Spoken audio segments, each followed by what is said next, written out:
Want to shut down your PC like a pro? Let's do it the CMD way. Open Command Prompt. To shut down instantly, type shutdown/S. That's it. Simple and powerful. Want to give your PC a countdown? Add /T60. Now Windows says, you've got 60 seconds, good luck. Changed your mind? No stress. Type shutdown/A. Boom, shutdown canceled.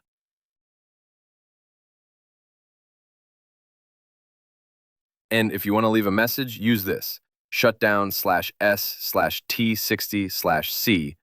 Am shutting down. Now Windows explains itself like a polite human. CMD isn't scary, it's just misunderstood.